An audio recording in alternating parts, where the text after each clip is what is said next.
On this episode of Gear Club, Eventide founder Richard Factor takes us to outer space on a search for extraterrestrial intelligence. Richard is the founder and president of the SETI League, a non-profit, membership-supported group of amateur skywatchers hoping to catch signals of intelligent life from outside our solar system. Richard walks John and Stuart through the inception of SETI, the hows and whys of this galactic search, and one story about a real-life tinfoil hat. When did you start with SETI? There are two start dates. Okay. The first one is when I discovered that such a thing existed. And let's just, since this is a podcast, SETI, Search for Extraterrestrial Intelligence. You can make a lot of jokes about that. You can say, well, is there any intelligence on Earth? What about all the flying saucer stuff? But I learned about SETI from a thing called the NASA Project Cyclops report that came out, I think it was in the 70s. I don't even have the date on the top of my alleged mind. But I found this in a library in Stanford University. I was out there visiting their electronic music people, and they were just throwing away or giving away these things. And it's a pretty thick book, authored primarily by a very famous astronomer named Frank Drake. And it explained that it is actually technically feasible, not just possible, but feasible to transmit signals interstellar, light years, literally. And with a big enough antenna, with enough power, with a good enough receiver, if somebody's sending us signals, we could hear them. Mm-hmm. And of course, it takes hundreds of pages to explain this, but it's not whimsical, it's not hypothetical, it's not mysterious like flying saucers that everybody seems to see but nobody ever gets a piece of. And it's something that over the decades since this thing came out and was sort of a laughingstock to today, where everyone pretty much takes it seriously. So it was a laughingstock. Yeah, well, space aliens. Yeah. Right. I was a one-eyed, one-horned, flying purple people eater. I mean, right. Even rock and roll is filled with that. Right. Remember the flying saucer songs. But real scientific advances, such as discovering exoplanets, it's pretty much accepted now that almost every star has a planet or more. There's absolutely no reason to believe that the Earth is unique in any way other than, well, John, for example. I was going to go with stupidity, but I guess you hit the nail on the head there. No. You're unique. You're unique. But if not alien. Again, there's no reason to doubt that the universe is filled with sentient people. Right. Where are they? How come we haven't heard them? Are we being visited by them now? Blah, blah, blah. All of these are still open questions. I could, and maybe you're going to make me talk about it for hours, but just generally speaking, over the decades from when this Project Cyclops report came out saying, yes, you could hear radio signals from other planets. And you were already doing ham and... Yeah, I've been a ham forever, right. But I never really gave much thought to even talking to the Martians. Right. Anyway, Project Cyclops report comes out. I get my hands on it totally by accident. All I had to do was be looking at a different inch of shelf, and who knows what I'd be doing today. Right. But there it was. I read it. I said, this is fabulous, and then put it aside because NASA got involved in it. They had a budget, not a big budget, but a budget. They have radio telescopes. They've got scientists. And these people, up until 1993, I think it was, were looking for extraterrestrial signals, quite legitimately. And probably had Arecibo involved, etc. NASA was doing it. NASA. Right. Well, some senator guy, forever shamefully, I think his name was Richard, was sort of against it. And he said, we're giving NASA money to look for little green men. I want to shut this down. And they took away NASA's budget. And so, at least in the mid-90s, no more SETI research paid for by the government. And coincidentally, and Tony was involved with this, the superconducting super collider was also killed at about the same time. Well, the SSC had a budget of $10-15 billion, whereas NASA SETI had a budget of low millions. And it didn't even need to be that much. You could literally do SETI in your backyard. You go buy a TV dish. Remember the C-band satellite dishes were around in those days. Put it in your backyard, connect a radio to it. And I'm thinking to myself, I may not be able to build a superconductor super collider. I don't have enough termites to build the tunnel. But I could actually do something about SETI. And so I started this organization called the SETI League. Right. And got people to join and send us a few bucks and But hired a guy what was the to, purpose of the league? Was the The further league was to talk everybody in this room and everybody who had any sort of technical capability and all the hams and whatever to literally put a radio receiver in their backyard, pointed up in whatever direction they choose, connected to a computer, which you could get in those days, and look for signals. And it worked. At least the looking part worked.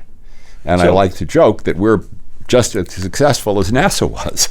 They didn't find anything and we haven't found anything. But what encouraged you to, you were hearing something? No, Nothing. absolutely nothing. But you firmly believe there is something out there, so obviously you're going to keep looking for it. I believe pretty much everyone involved in the field believes, because how can you not? Right. Look at the size of the universe. Right. Look what we've discovered already. I don't think there's any scientist who doesn't pretty firmly believe that somewhere out there, and the question, of course, is the universe teeming with life? Right. Or is it one star per galaxy that maybe has a planet like Earth? Nobody knows. Right. That's what all the debate is about. That's what all the work is about. And that's what SETI is all So, about, trying but to answer that question. But it's trying to answer the question through hearing an audio signal. Or You're not sending out. looking at anything. No, but I think you're sending out audio signals to contact people. Well, the problem with sending out signals is, yes, you can do it, and yes, we have done it. Not we, me personally, Right. but we, people on Earth. But the distances between the stars, the nearest one's roughly 4 light years, which means if you send a signal, it's going to take 4 years to get there. And if somebody happens to be listening and happens to be ready to send a signal back, Right. and we have no reason to believe, or I guess not believe, that there is, but most likely, since there aren't millions of signals everywhere, it's probably not that close. Right. It would take 8 years just to get an answer and find out someone's there. Wouldn't and it be most funny of if the they were stars were a using lot farther a away. delay and cutting it off? Yeah, well, those bleeps can be pretty, But pretty also after the 4 suggestive. years, they would know how Game of Thrones ended. Right. So they wouldn't really want, not be interested. But so you guys don't send, you don't really send, you try to receive signals. In general, there are some people who are interested in sending signals, but you're never going to get any real satisfaction from that. And my curiosity is, hey, can we hear something? Because we can, yes, of course we can Right. send something, Right. but we'll probably never get a reply, Right. or if we do, we'll all be dead. Right. So technically, if we wanted to do that, Yeah. we'd have to go get an antenna and put it as high as we could on top of a building or something? No, that might put you a little bit closer to the star, But it's not that. but that's not critical. Right. No, Just you have to unobstructed. have an unobstructed view of the heavens, Right. or some of the heavens, and So send it- where's your antenna?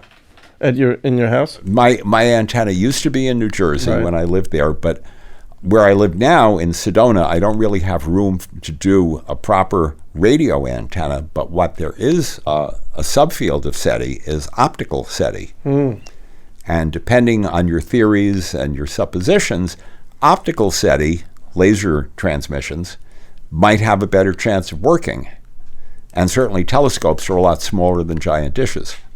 So I'm working on putting something like that together. So the technology has changed from when you started doing this, or you're thinking that there might be a better way. The thinking has changed. Back in the early days, they barely had lasers at all.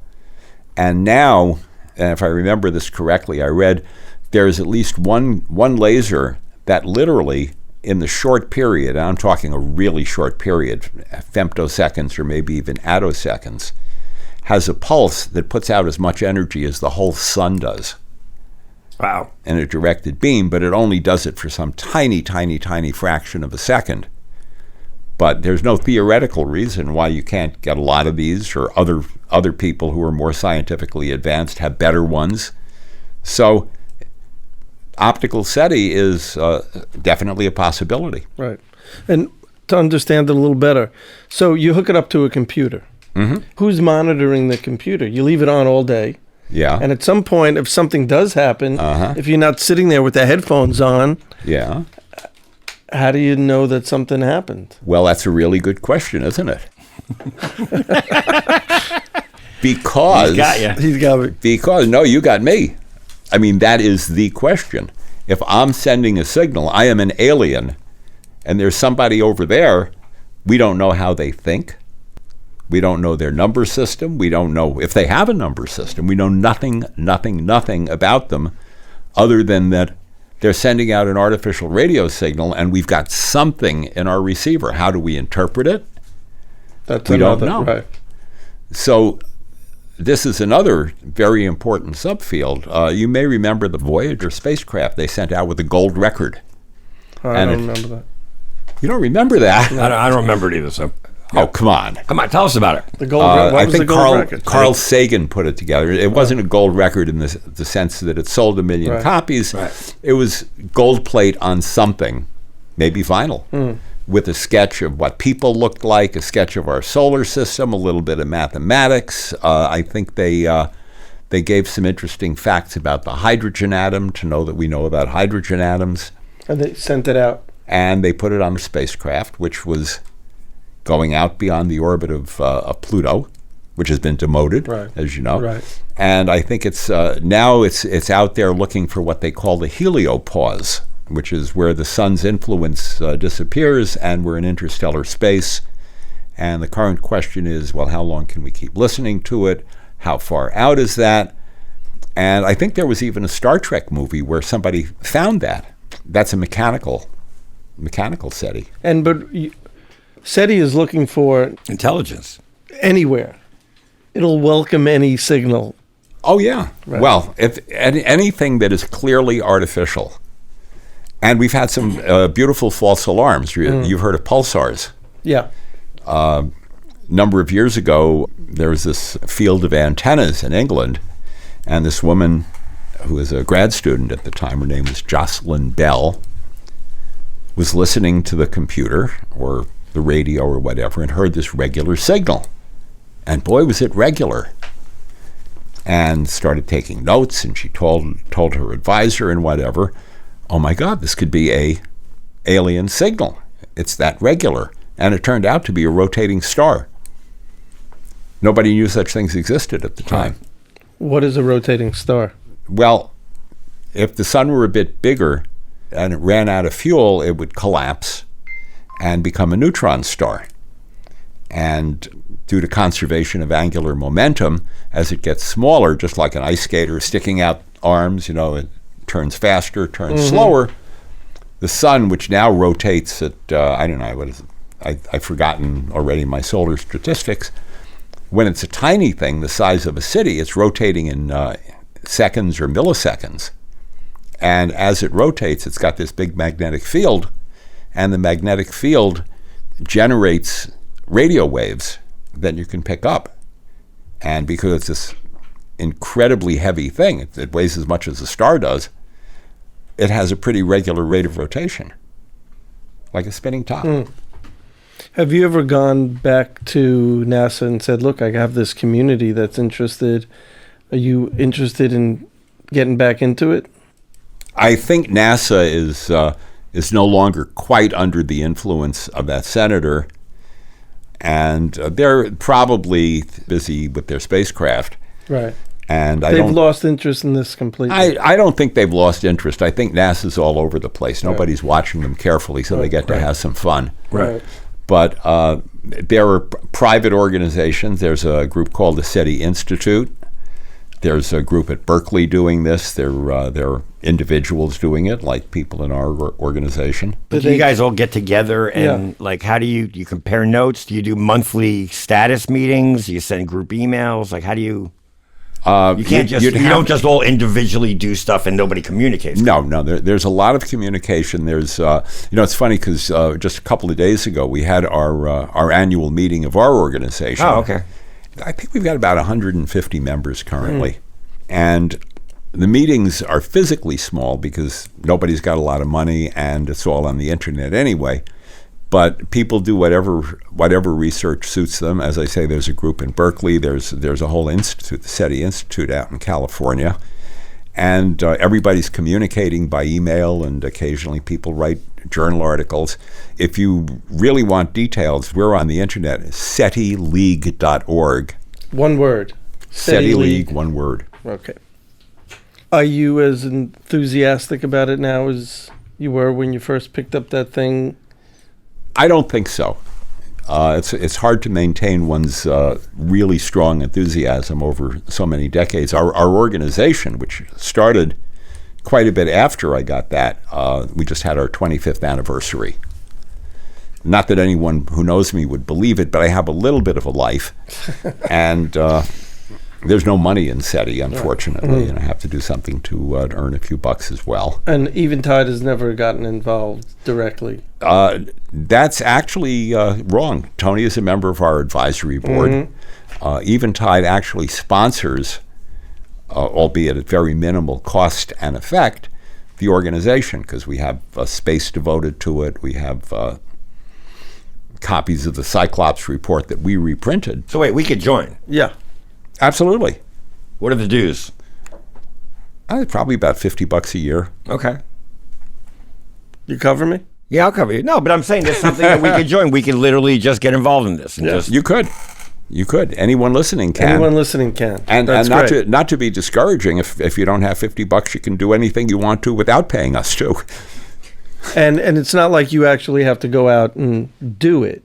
Get an antenna. You're No. encouraged to do that. Yeah, we're here to encourage people, to provide information. Right. It's a very non-prescriptive organization. And And the reason is nobody knows until we actually discover space aliens. Right. You might have some idea about how to do it, where to look, what to look for, and you might be right. We simply don't know. Right. It's wide open. If you were to read about it, if the listener was interested. Yeah, I'd go to our website. Yeah, I got the website up right now. Okay. Yeah. But like Stuart lives in the West Village. Oh, okay. Yeah. Could he stick an antenna out his window and do it, or is it not work? Does it not work in Manhattan because of the Interference. or the the smog, or you know what I mean, like the air pollution? I know exactly what you're talking about. It wouldn't even be air smog; it would be radio smog, Right. and there's Right. quite a bit of that, of course. Your antenna would be, first of all, if you're sticking it out your window, it's going to be pretty small. Right. Otherwise, the building would tilt over if Right. you had a really big Right. one. Right. It would be receiving all sorts of crap, all sorts of interference on pretty much every frequency. There, I can't imagine a worse place to do it than in New York City. What if you called whoever owns the Empire State Building? They have an antenna up there. Yeah. Yeah, but I think you're still going to get a bunch of radio. No, if there's one place worse than New York City, it would be on the top of the Empire State Building. You got any other places to put it? Yeah. Einstein? I mean, I imagine you could put it deep in the ocean, too. Yeah. Although, even that, they have sensors in the ice in Antarctica for picking up neutrinos. Who knows? Maybe the aliens are communicating with neutrinos, and someday they're going to have enough and say, wait a minute, looks like there's a signal here. I don't believe that. I think it's really unlikely. What country are neutrinos from? Atlantis. Do you possess a theory on what you think might be going on? Or I exists? possess a giant sheaf of theories. You ever hear something called the Fermi paradox? Enrico Fermi? Fermi. No, who Yeah. he is. Yeah. Yeah. Discovered, he built the first atomic reactor. And he was at Los Alamos along with a bunch of other really smart people. And one day at lunch he said, where are they? And it's a really good question, because if the universe is teeming with life, literally, Right. somebody could have walked here by now. Never mind using a rocket. If they've been around for billions of years, 1 mile an hour, zoom, you're at Earth. Yeah. So that's called the Fermi paradox. Nobody really knows.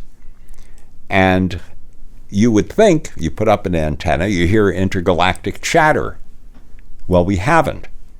So why is that? There's nobody there, possibly. They Earth is communicate under different. quarantine, maybe. They got a mute button. Yeah, on they their probably, delay. or they're giving us the stink eye, or they also maybe They could be. They Yeah. communicate in a different way. Or, and that's what I was just about to say, they communicate in a different way.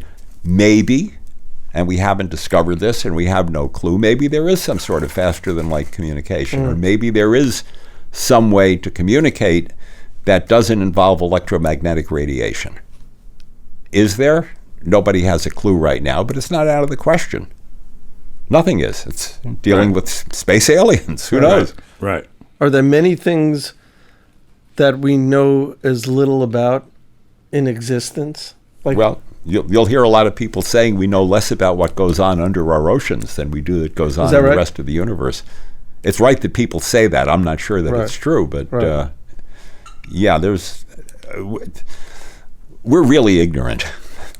You know, we sit around here and look at all these wonderful blinking lights and everything, but boy, it's quite the universe out there. yeah. Yeah. Not that there's anything wrong with blinking lights, by Or the way. ignorance. I love Yeah. them. Oh, we whatever. Get Yeah. the fucking monopoly on that. Just on this podcast, just in this room. Yeah, I feel like it's just the universe is infinite, right? Well, even that's an open question. It may be. Right. Who's to even think that some other life form would want to come all the way here to, like, anybody home? Fermi paradox again. Yeah. Maybe nobody wants to come here. Right. Maybe Nobody nobody's cares. allowed to come here. Maybe there is nobody to come here. Right. Maybe they're here already. Right. Who knows? We just don't know. Yeah. But wouldn't it be great to know? Find Yeah, out. I think it would be. Yeah. I think it would be neat. Maybe they're in this room right Well, I was now. just Look at these thinking. guys. Yeah. All right, so we're joining SETI. Yeah. You're going to stick an antenna outside your window. No, I'm not. Another couple of words about where to put an antenna. Yeah. If you're looking for really weak signals, and it's not a piece of cake transmitting something from one stellar system to another one. You need a lot of power, you need a lot of directivity. Probably putting an antenna out the window is not going to receive a signal. What they try to do is put antennas in out-of-the-way places. Green Bank, West Virginia, for example, is what they call the National Radio Quiet Zone. Wow. Oh, cool. And you're not allowed to have a cell phone or a microwave oven within a few miles of this thing. Wow. The desert of Australia is a really good place for this. And the best place is the far side of the moon. Is there an And- antenna on the far side of the moon? There is right now. I believe China has landed a satellite there. But of all the places that you can really expect quiet would be the far side of the moon. And it's not impossible to do it. It would be an expensive undertaking, obviously, but you could send up SETI antennas up there. And another 10, 20, 50 years, whatever, it might be a lot easier. We got to get Elon Musk in here. We gotta do a little fundraising. Buy a few Teslas. It'll keep them happy. Right. Is there any further place? I mean, the moon is accessible. Mm-hmm. Does it matter if you go that way or that way? Like No one close? knows. No one knows. Yeah, the universe is all around us. Yeah. The one speculation is that if the signals are coming from our galaxy, well, the galaxy is sort of a lenticular shape, and it's a couple of thousand light years wide in the center, and we're obviously in the galaxy, so you'd want to aim your antenna instead of in the direction of up or down, more toward the galactic center, just because there are more stars in that direction. Pretty heavy. Hey, this Beautiful, is though. good. I didn't know you guys could be speechless. Yeah, well, there you go. I could start cursing Brought my again. mind to a complete halt. So you just had a meeting, Right. right? And at the meeting, are people, as like you were saying, it's been a long time since you've been involved in this, that I'm not sure how to read if you were saying that your interest is waning or you just, Well, your question specifically was how enthusiastic Yeah, right. am I? And I remain enthusiastic, but I also am getting older. right.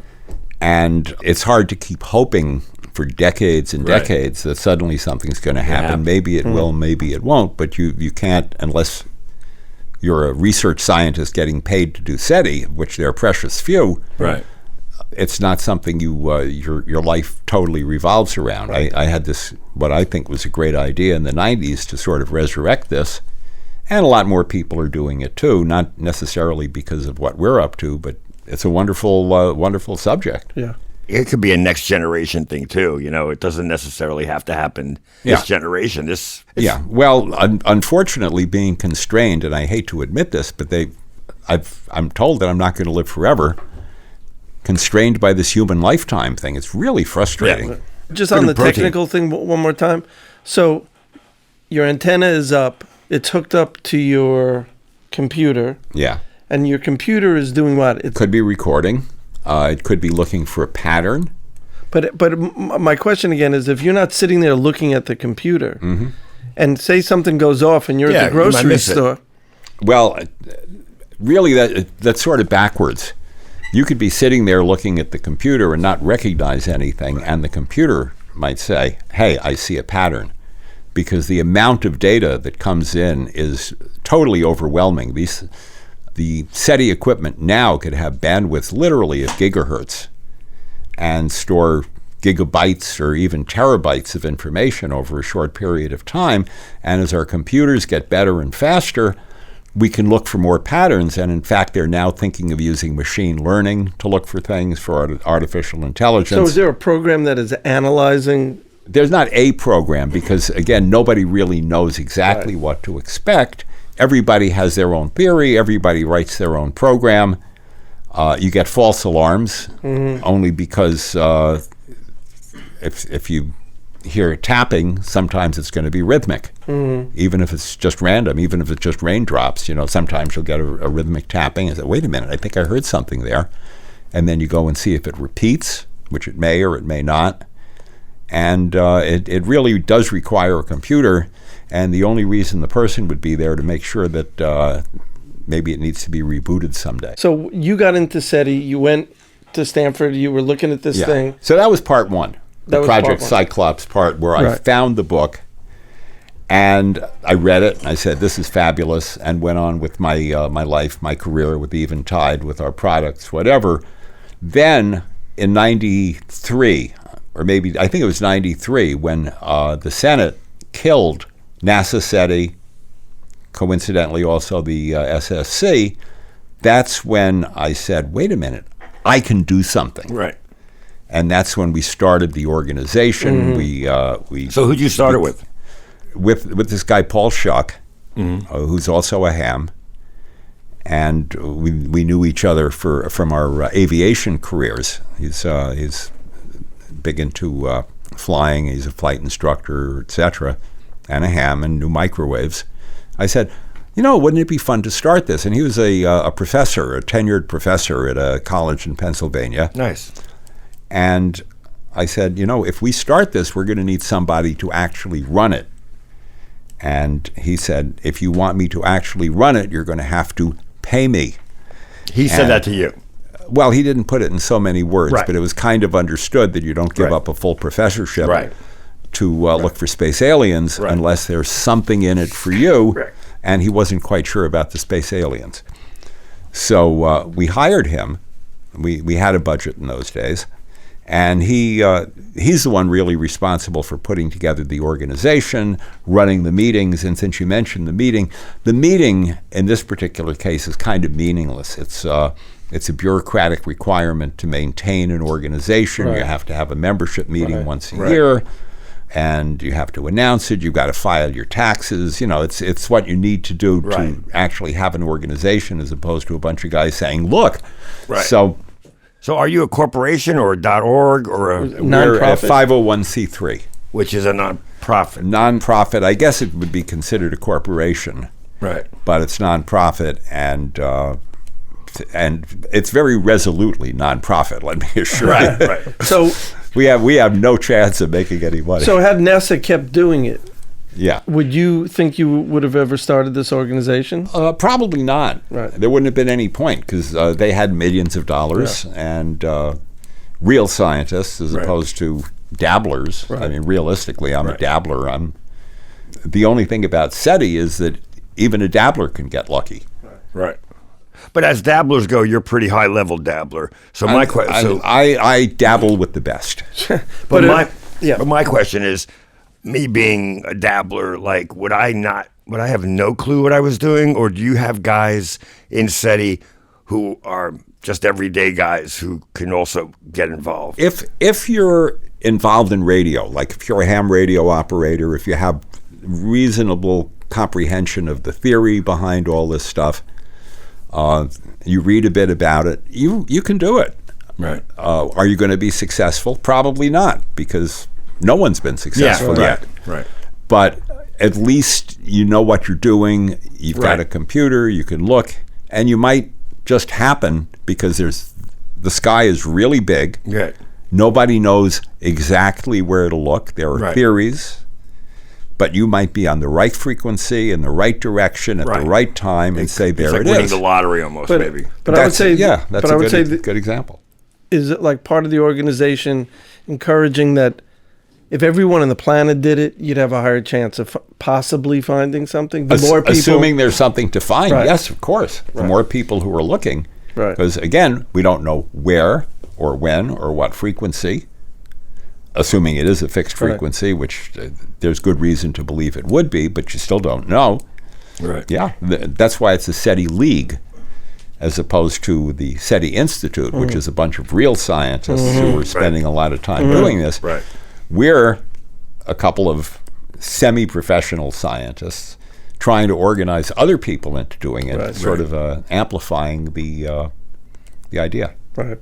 So you said, you had the meetings, but people don't show up. Is there any time that 150 SETI people get together and do something, or that just never happens? I don't think you'd ever get 150. You've got groups. You've got, you know Didn't where you they have, happen? didn't you have a SETI thing at your house in New Jersey once where you had to get a weekend where, I think we were there, you had a bunch of SETI people over. That it wasn't at my house. It was at the College of New Jersey in South Right. Jersey, and we put together what we call SETI-Con. Right. And I don't think it was 150 people, but somewhere, I don't know, between maybe 30 and 50. Right. Amateurs, almost all Yeah. amateurs. But It you was- all just sit and compare notes and talk about what. Yeah, and everybody had ideas. It's like a scientific conference Right. without PhDs. Right. Right. A bunch of people said, okay, so this is what I put together. This is how I think it should work. This is where I was looking. This is what I didn't find yet. And some people were much more into constructing equipment. Some people were much more into making observations. And it's really kind of valuable because you get good ideas from people. Do people have their own? Does everyone have their own unique theory as to what they possibly think, or is there a general? The general conception, again, from Project Cyclops, where you had real scientists doing real research, is if we're going to hear from space aliens, it's going to be on a fixed frequency. It would have to be in a certain range of frequencies because the atmosphere attenuates some frequencies. The intergalactic medium attenuates or disperses some frequencies. So there's a relatively narrow range. They speculate that the frequency associated with hydrogen would be a good place to look. They call it the water hole between the hydrogen spectrum and the oxygen spectrum. If you had to have a general consensus, what you would do is aim the antenna more or less at the galactic plane or at stars that we know are nearby that have planets that at least could be habitable. Look on these frequencies, look for a continuous tone, or not continuous, but a tone that's interrupted in some sort of intelligible way, maybe mathematically, prime numbers, whatever. And most people agree that that would be the easiest way to do it, but that would be if we're trying to talk to Earth people out there. Right.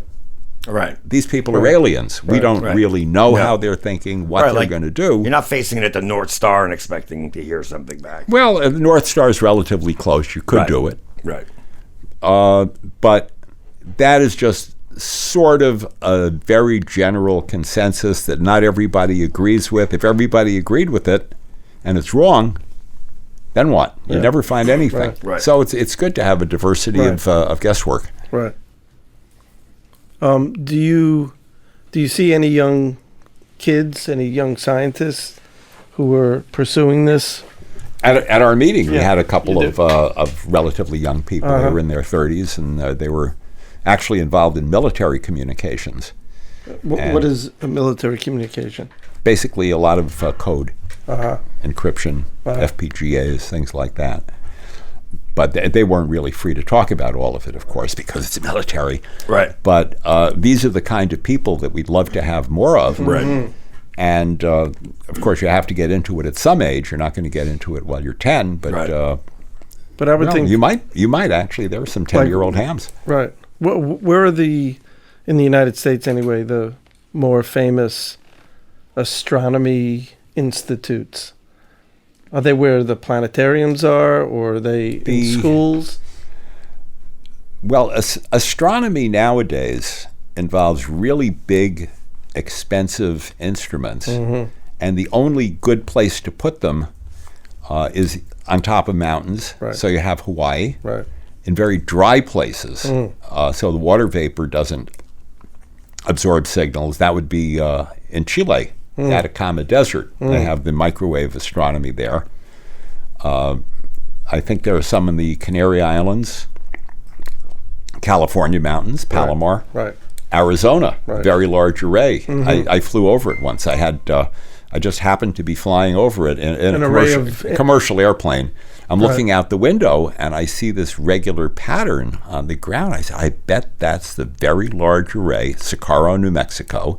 It's a big government facility, but it's civilian research, and it's. I just happened to see it one day. It was great. Do you try to go out and recruit people, or do you just leave it to them to find you? We have a website. Right. We have a Facebook page. Right. Right. We hope to get some likes. Yeah. I'll give you some likes. Will you give us a like? Yeah, I'll give you a couple of likes. I'm good with the social media. He's not giving you any I'm not- likes. no likes He's for a me. Luddite. But Yeah, all right, so I am too. By the But way, let's I'm go not a big back. Let's go Facebook fan. back a little bit. Like, what about all the legendary stuff or the legends of Area 51? Or do you guys even talk about that, or do you ignore it, or is that enter into? Paul came up. Paul Schuck, our executive director emeritus, came up with a very simple thing to say, which is, it's not our field. There are plenty of sightings of flying saucers or whatever, and we encourage people to investigate it if that's what they want to do. We're, as I say, totally non-prescriptive, Right.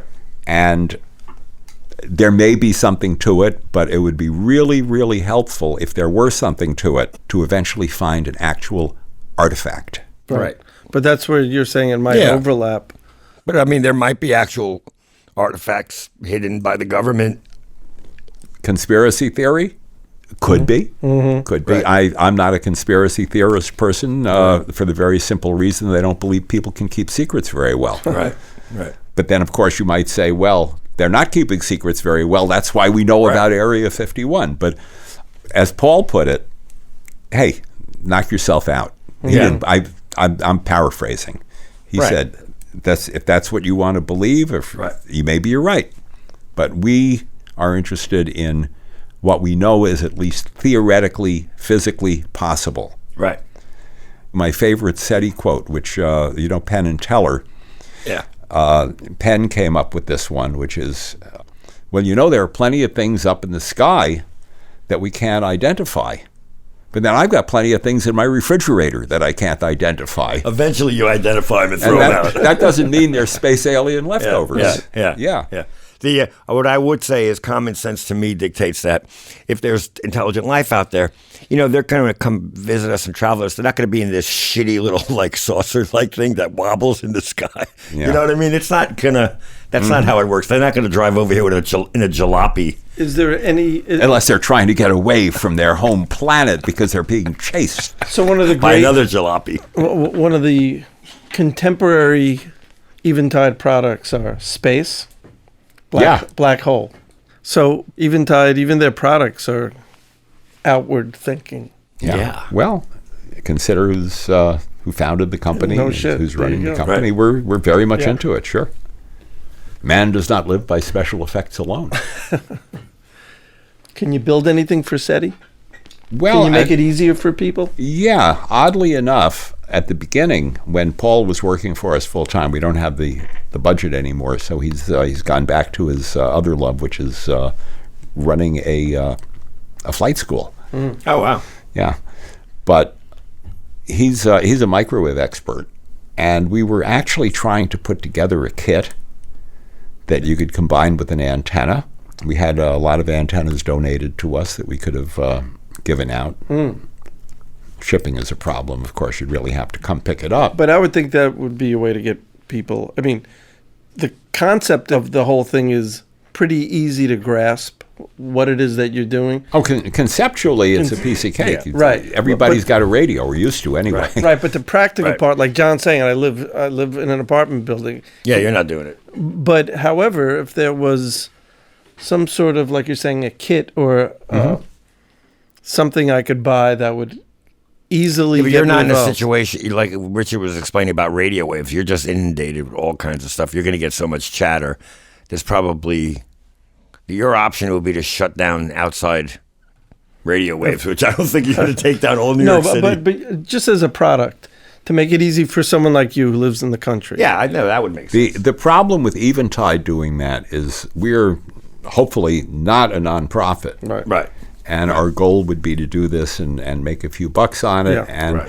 the problem for Eventide would be A, selling it for enough money to make money, and Right. B, would be support. Right. How are you going to support this? Yeah. How do you support something that's trying to find something that may not That doesn't exist? exist. Yeah. Start with that. Yeah. Yeah, Hey, look, we have enough trouble with software plugins. Yeah. No, I hear you. Trust me.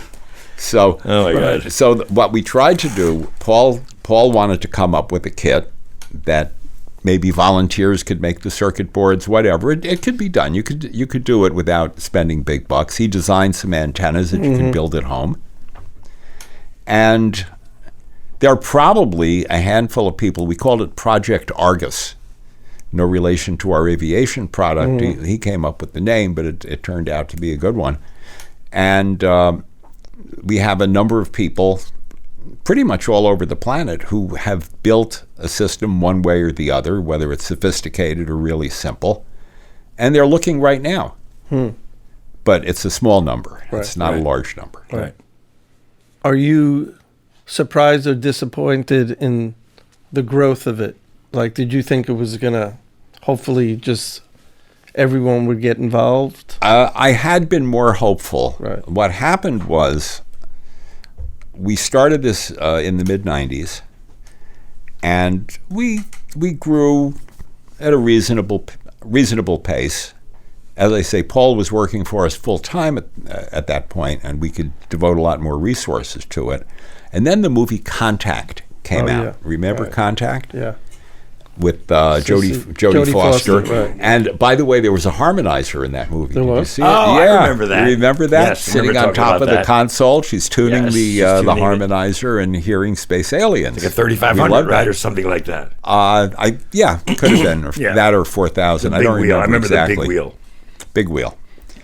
And once you see that, you got to join. So we got a large number of people joining us or sending us a few bucks or whatever, and we had quite the thing going. Over 1,000 people at the time.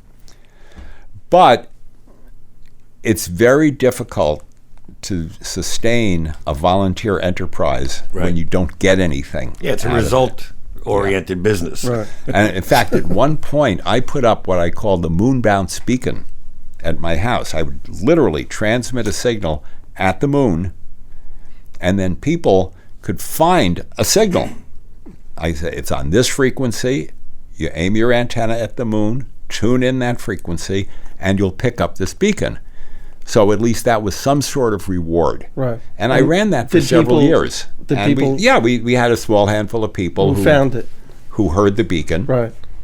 and tuned it in, and they sent us a notice. We sent them what we call a QSL card, confirming the receipt. It was on a ham frequency, so And it they was legal. found it at the moon? Yeah, Wow.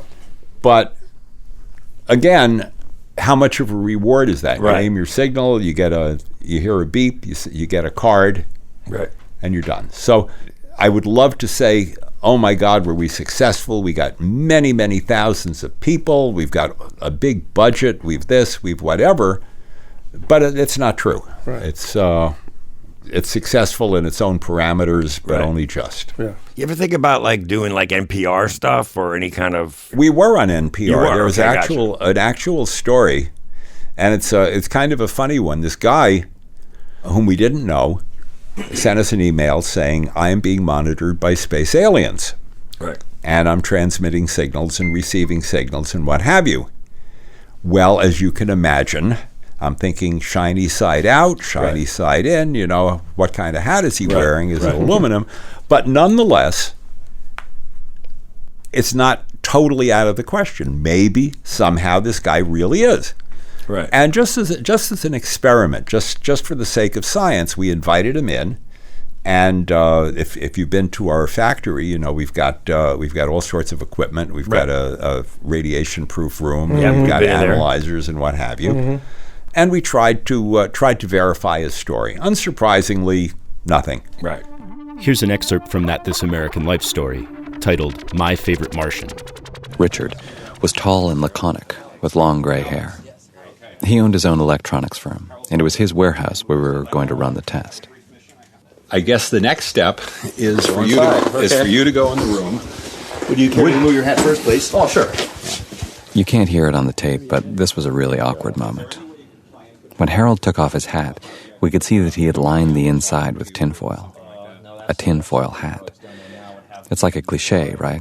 A shorthand term for crazy people who believe in aliens. I'd seen tinfoil hats in movies, but I didn't know they existed in real life. I use that because sometimes the radio signals really affect me. I can imagine. Do you have anything with you, any devices, anything made of metal? Yes, I have some foil on my chest. Okay.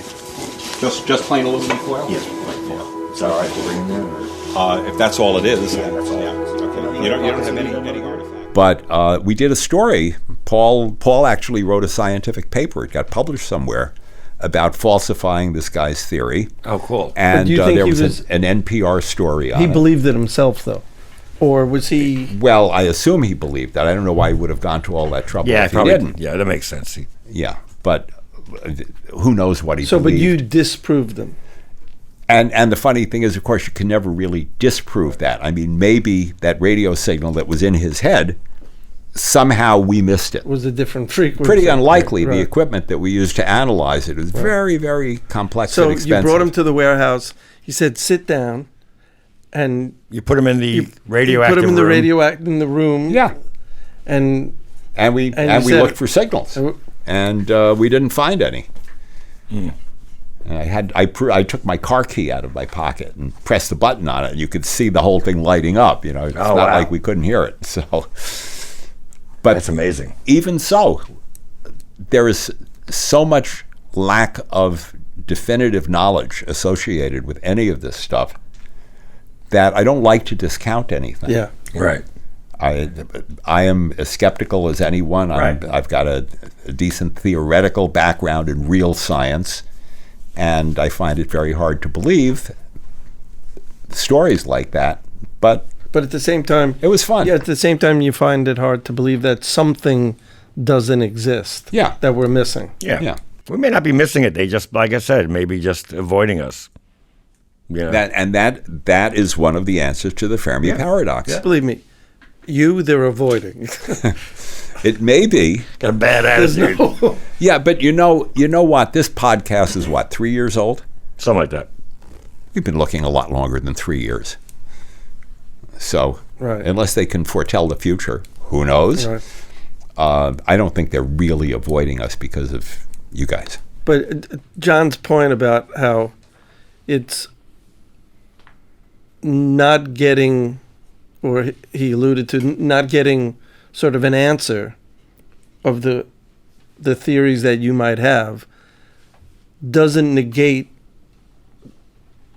the whole purpose for SETI. No. Or almost encourages it in a way. It in a sense, discourages it only because, well, we haven't been successful yet, and look at all the work we've put in. But it encourages it because we say, well, how many frequencies are there? How many places are there to look? How much time have we spent looking? Because you can't expect, maybe you can, but you probably can't expect some alien race to say, okay, we know these people are on Earth. Let's put all of our energy right here 100% of the time on every frequency. So the way you look at it is say, well, we've barely begun to look. Right. We've only looked at some frequencies, some of the time, for a short period. For more information on SETI or to join the League, visit SETILeague.org. The full episode of This American Life that was mentioned can be found by searching for This American Life, episode 289. Me and Stewie want to thank all you Gear Clubbers for listening to this crazy podcast we do. If you can, leave a review on iTunes. It really makes a difference. And don't be shy. We love hearing from you guys on the social media at Gear Club Podcast. Don't forget to go to gearclubpodcast.com for Spotify playlists, links and photos for the episodes, and my favorite hot sauce of the month.